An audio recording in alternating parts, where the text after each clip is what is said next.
Assalamualaikum warahmatullahi wabarakatuh. Perkenalkan nama saya Nabila Rosanti dengan NIM 2108744. Pertama sekali, marilah kita panjatkan puji syukur kita kehadiran Allah Subhanahu wa taala, yang mana berkat rahmat dan karunia Ia jualah saya dapat melaksanakan Zoom dan menjelaskan tentang artikel saya. Selawat berangkatkan salam, tak bosan-bosannya kita hadirkan buat arwah junjungan alam, yakninya Nabi besar Muhammad Sallallahu Alaihi Wasallam, dengan mengucapkan Allahumma sholli ala Sayyidina Muhammad wa ala ali Sayyidina Muhammad.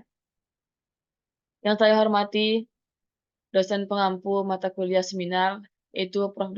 Dr. Edi Marheni, MPD, dan Pak Naluridana, SPD, MPD, dan teman-teman yang seperjuangan dengan saya. Baiklah, saya tidak akan memperpanjangkan kata-kata mukadimah. Langsung saja, ini judul artikel saya, yaitu pengaruh drill and practice one dribble shoot terhadap kemampuan shooting pull-up jumper.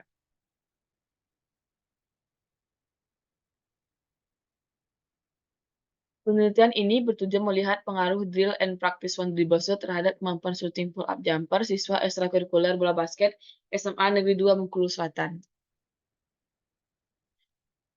Pendahuluannya, olahraga merupakan bagian kehidupan yang sangat penting dari berbagai kalangan baik itu dewasa, remaja, maupun anak-anak. Olahraga pada era sekarang telah banyak mengalami perubahan dari berbagai segi, aspek keterampilan gerak, berpikir kritis, emosional, dan budaya hidup yang sehat melalui kegiatan aktivitas jasmani. Tas Pelatov 2022. Bola basket merupakan cabang olahraga yang terdiri dari dua tim, masing-masing tim terdiri dari 5 pemain yang berusaha memasukkan bola dalam keranjang sebanyak-banyaknya dan mencegah lawan untuk mencetak angka. Sofyan N. Budiman, 2022. Tujuan dari olahraga bola basket yakni memasukkan bola ke keranjang lawan dan berusaha mencegah lawan untuk memasukkan bola ke keranjang.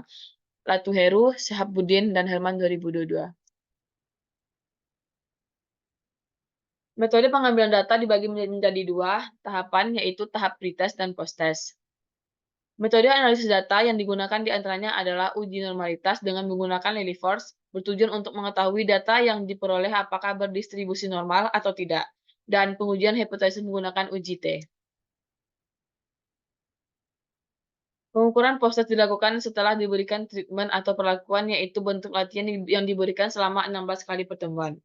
Dari hasil post-test, kemampuan shooting pull-up jumper tersebut tidak dapat dinilai minimal sebesar 14 dan nilai maksimal sebesar 16. Kemudian diperoleh juga mean sebesar 12,6 dan standar deviasi 0,12. Untuk melihat sebaran data lengkap dari kemampuan shooting pull-up jumper siswa putra dapat dilihat pada tabel berikut.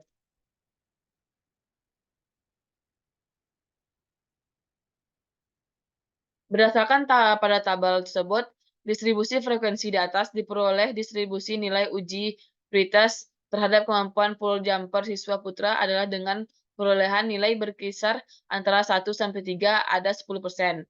Siswa yang memiliki nilai berkisar 4 sampai 6 ada 30%, peroleh nilai berkisar 6 sampai 10 ada 20%, sedangkan siswa dengan perolehan nilai berkisar antara 10 sampai 12 ada 30%, dan perolehan nilai pada kisaran 13 sampai 16 ada 10%. Kemudian distribusi pada pengujian post-test dari 10 orang siswa diperoleh nilai 0% pada nilai interval 1 sampai 3, interval 4 sampai 6 serta interval 7 sampai 9, namun diperoleh nilai pada interval 10 sampai 12 dan 13 sampai 16 dengan nilai masing-masing yakni 50%.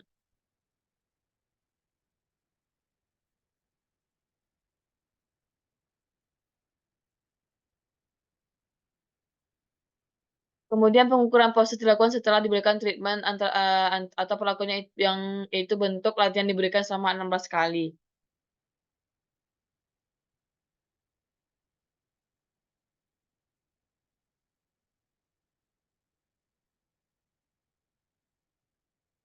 Dari hasil proses kemampuan shooting pull-up jumper tersebut didapat nilai minimal sebesar 4 dan nilai maksimal sebesar 16. Kemudian diperoleh juga main sebesar 11,5 dan standar deviasi 3,10.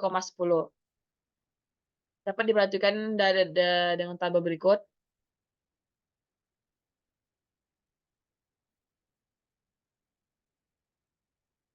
Berdasarkan tabel tersebut, distribusi frekuensi kemampuan shooting pull-up jumper diperoleh nilai sebaran untuk interval 1 sampai 3 yakni 20%, interval 4 sampai 6 diperoleh 20%, interval 7 sampai 9 ada 10%. Kemudian siswa memilih skor kemampuan shooting pull up jumper pada interval 10 sampai 12 adalah 30%. Sementara siswa dengan skor perolehan berkisar antara 13 sampai 16 ada 20%. Kemudian distribusi proses siswa yang memiliki skor dengan perolehan nilai yang berkisar 1 sampai 3 adalah 0%. Siswa dengan perolehan skor nilai yang berkisaran 4 sampai 6 ada 10%. Kemudian siswa yang memiliki nilai berkisaran 7 sampai 9 ada 10%. Yang memperoleh nilai yang berkisaran pada interval 10 sampai 12 ada 50% dan nilai pada interval 13 adalah 30%.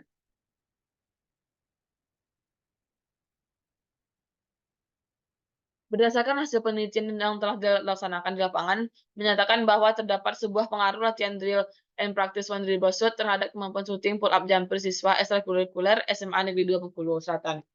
Langkah awal yang dilakukan sebelum diberikan perlakuan yaitu dengan memberikan tes awal untuk mengetahui kemampuan maksimal dari siswa tersebut.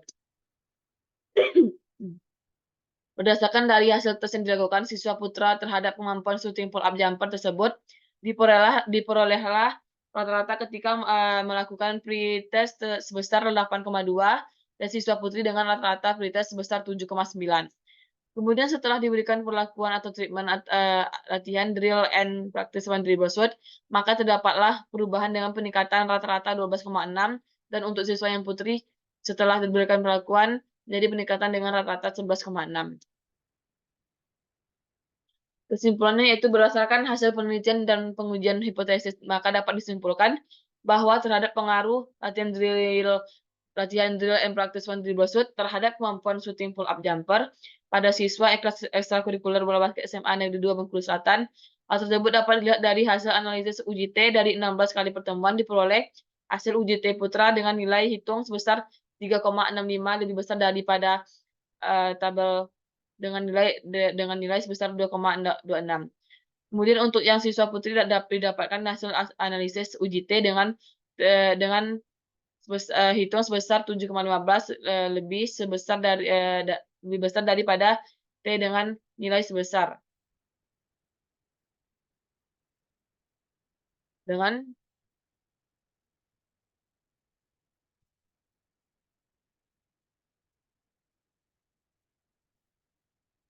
nilai sebesar 2,26.